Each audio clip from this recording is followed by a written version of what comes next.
నిన్నటి రోజున వైఎస్ఆర్సీపీ పార్టీకి చెందినటువంటి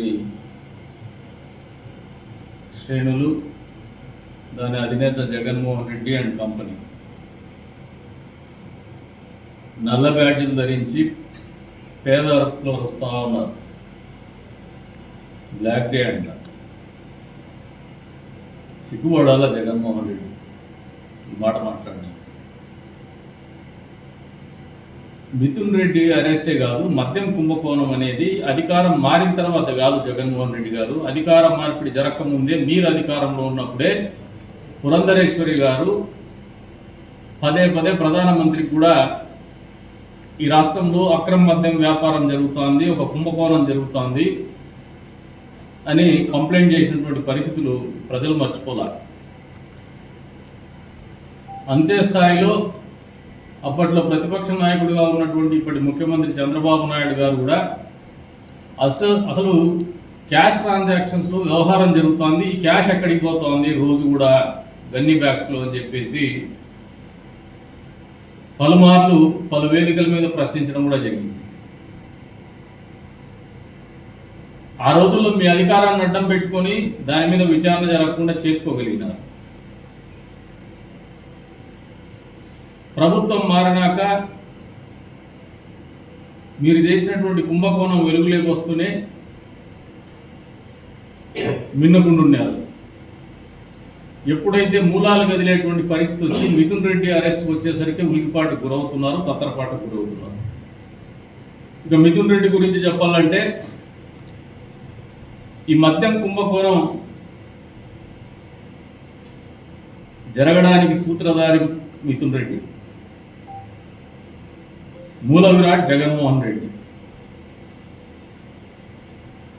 మొదటిగా మేము ఈ ప్రెస్ మీట్ కూడా ఎందుకు చెప్తున్నామంటే, వాళ్ళ ప్రెస్ మీట్లకు లేదంటే వాళ్ళు బ్లాక్ డే అంటేనో భయపడి కాదు. అసలు ఈ రకమైనటువంటి పోకడల్ని రాజకీయాల్లో ప్రజలు ఆలోచించుకునేటువంటి సమయం ఆసన్నమైందని తెలియజెప్పేటువంటి ప్రయత్నము, ప్రజలకు తెలియజెప్పేటువంటి ప్రయత్నమే నేను చేస్తాను. మొదటిగా ఈ కుంభకోణంలోకి మీరు ఆలోచన చేస్తే మొదలు పెట్టాలంటే మిథున్ రెడ్డి గారి గురించే మాట్లాడదాం. ఆయన ఎపిసోడే లైమ్ లైట్లో ఉంది కాబట్టి. ఈ మొత్తం కుంభకోణానికి సూత్రధారి మిథున్ రెడ్డి గారు.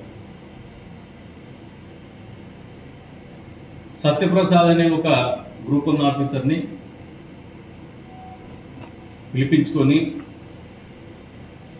ఆయన ఇంటికి పిలిపించుకొని నీకు కన్ఫర్డ్ ఐఏఎస్ ఇస్తానని చెప్పేసి, అంటే ఐఏఎస్ పదోన్నతిని కల్పిస్తా అని చెప్పేసి ఆశ పెట్టి, మీరు పోయి విజయసాయి రెడ్డి గారిని కలవండి అని చెప్పేసి ఒక కుంభకోణానికి తెరలేపినారు. అక్కడి నుంచి మొదలు పెడితే అసలు అంతకుముందు చంద్రబాబు నాయుడు గారి హయాంలో ఏపీబీసీఎల్ ఏదైతే ఉందో, beverage corporation of Andhra Pradesh beverage corporation limited ఏదైతే ఉందో, మామూలుగా సప్లై ఆర్డర్ అనేది కొన్ని కంపెనీలకి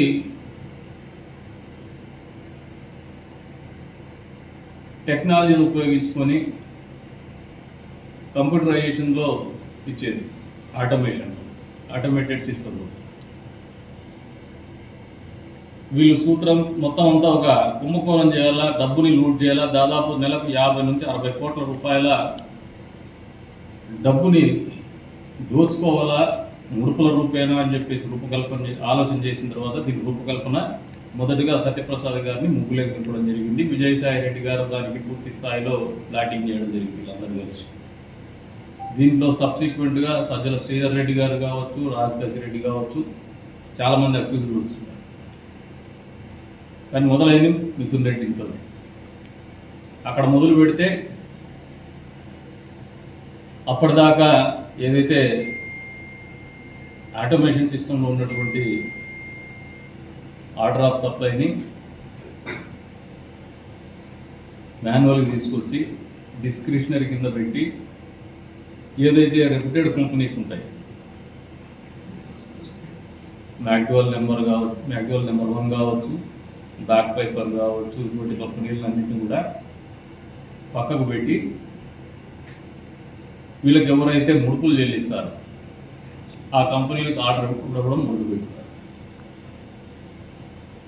అక్కడ నుంచి మొదలు పెడితే వీళ్ళకు కిక్ బ్యాక్స్ కూడా ఏదైతే ముడుపులు ఉన్నాయో మొదటిగా 12%తో మొదలు పెడితే 20% పెంచుకుంటూ పోయినారు. వ్యవస్థల్ని మేనేజ్ చేస్తూ మిథున్ రెడ్డి ఏమి ప్రభుత్వ అధికారి కాదు, కాకపోయినప్పటికీ జగన్మోహన్ రెడ్డి గారు, ఈయన విజయసాయి రెడ్డి, వీరి మధ్య సజ్జల రామకృష్ణారెడ్డి, వీళ్ళ మధ్యన సజ్జల శ్రీధర్ రెడ్డి గారు, వీళ్ళ మధ్యన ఉన్నటువంటి ఒక నెక్సెస్ ఏదైతే వీళ్ళందరూ కలిసి ఒక ముఠాగా తయారైనటువంటి పరిస్థితులు ఉన్నాయి. ఈ రాష్ట్రాన్ని ప్రజాధనాన్ని లూటు చేసేటువంటి కార్యక్రమంలో భాగంగానే మద్యం కుంభకోణం రూపకల్పన జరిగింది. మొదలు పెడితే అసలు వ్యవస్థలు ఎంత భ్రష్టు పట్టించినాడంటే Rajat Bhargav IAS officer, senior IAS ఆఫీసర్ని అడ్డగోలుగా తప్పిదాలు చేయించినారు. అంతేకాకుండా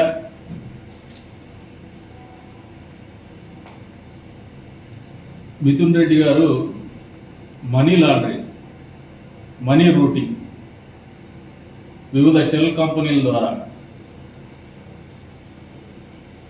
అంతకు మునుపు ఉన్నటువంటి కంపెనీలు కాకుండా కొత్తగా ఎవరికైతే ఆర్డర్స్ ఇస్తున్నారో వాళ్ళ కంపెనీల ద్వారా వీళ్ళకి రావాల్సినటువంటి ముడుపుల్ని వాళ్ళ పేమెంట్స్ కూడా 2 డేస్లోనో 5 డేస్లోనో ఒక డిస్కౌంట్ ప్రైసెస్ పెట్టేసి ఆ డిస్కౌంట్స్ అవైల్ చేసుకునేటట్టు పెట్టి దానికి కూడా ఫాస్ట్గా పేమెంట్ చేసి మనీ కూడా ఎక్కువసార్లు టర్న్ ఓవర్ అయ్యేటట్టు, సో దట్ వీళ్ళ కిక్ బ్యాక్స్ కూడా పెరుగుతూ పోయేటువంటి పరిస్థితులు కల్పించుకొని కొన్నిసార్లు వీళ్ళకి రావాల్సినటువంటి ముడుపులు మామూలుగా ఒక మద్యం కంపెనీ ఏదైనా ఉంటే ఒక పర్టికులర్ లైన్ ఆఫ్ యాక్టివిటీ ఉన్నటువంటి ఒక కంపెనీ ఉంటే ఆ కంపెనీ నుంచి ఇంకొక కంపెనీకి ఎవరైనా డబ్బులు ట్రాన్స్ఫర్ చేస్తే ఏదైనా పర్చేజ్ ఆర్డర్ రైజ్ చేస్తారు, ఇన్వాయిస్ రైజ్ చేస్తారు.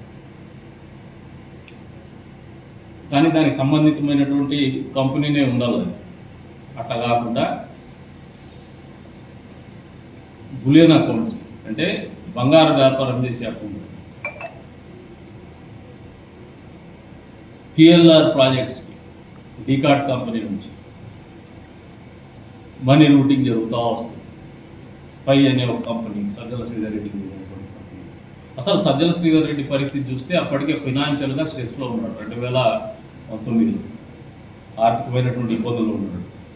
అప్పటికప్పుడు తెర మీదకి ఎవరు వస్తారంటే విజయసాయి రెడ్డి అల్లుడు వస్తారు, శరత్ చంద్రారెడ్డి,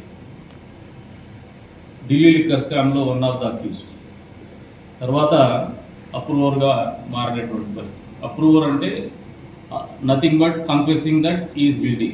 ఆయన తప్పిదం చేసినాను, నాకు పరిస్థితులు తెలుసు అని అప్రూవర్ కాగలుగుతాడు.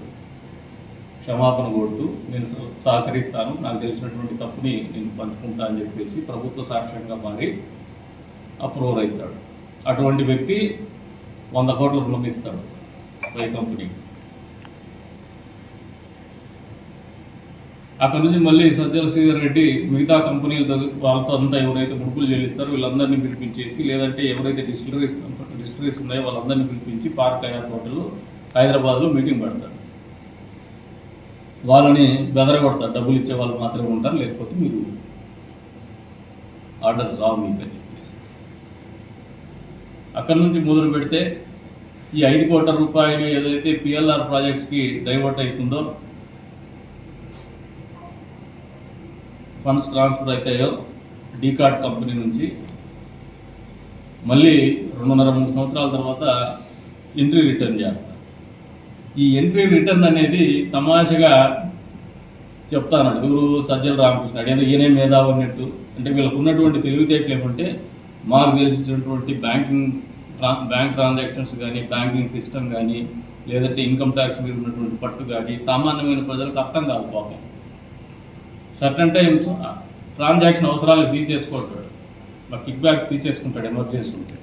మళ్ళీ వీళ్ళ దగ్గర డబ్బులు ఉన్నప్పుడు రిటర్న్ చేసి క్యాష్ తీసుకుంటాడు. జరిగిండేది అదే, వేరేదేం కాదు. ఎంట్రీ రిటర్న్ అయింది కదా అంటే చట్టంలో ఉన్నటువంటి లొసుగుల్ని ఆసరా చేసుకొని డిఫెన్స్ సెట్ చేసుకొని మాట్లాడతాను. మిథున్ రెడ్డి వచ్చేసి సాక్ష్యాలు లేవు, అసలు మమ్మల్ని కేసు నిలబడదు, కేసులు నిలబడతాయా నిలబడవా అది అంతిమంగా తీర్పిచ్చేది కోర్టు. మామూలుగా ప్రైమా ఫసి మిథున్ రెడ్డి గారికి ఒక స్పష్టంగా ఒక క్వశ్చన్ వేస్తాను, జగన్మోహన్ రెడ్డి అండ్ కంపెనీకి ఒక ప్రశ్న సంధిస్తాను. పరిటాల రవి హత్య జరిగినప్పుడు మీ నాయన సిబిఐకి ఆర్డర్ చేస్తే, సిబిఐ ఎంక్వైరీకి ఆర్డర్ చేస్తే మేము సహకరిస్తామని చెప్పేసి మీ ఇంటికి పిలిపించుకొని ఎంక్వైరీ ఇన్వెస్టిగేషన్ పార్ట్లో ఎంక్వైరీ మీ ఇంట్లోనే చేయించుకున్నాం. ఆ రోజు నువ్వు యాంటిసిపేటరీ బెయిల్ అప్లై చేసుకోలే జగన్మోహన్ రెడ్డి. అంటే ఆ రోజు అధికారంలో ఉన్నాం, కేంద్రంలో కూడా అధికారంలో ఉన్నాం, మమ్మల్ని ఎవరు ఏం చేయలేరనే ధీమా మీకు. ఈ రోజున మారినటువంటి పరిస్థితుల రీత్యా మిథున్ రెడ్డి గారు నిజంగా గిల్టీగా లేకపోతే, తప్పు చేయకపోతే, మొదటిగా మీరు యాంటిసిపేటరీ బెయిల్కి ఎందుకు అప్లై చేసుకున్నారు? సమాధానం చెప్పండి ప్రజలు.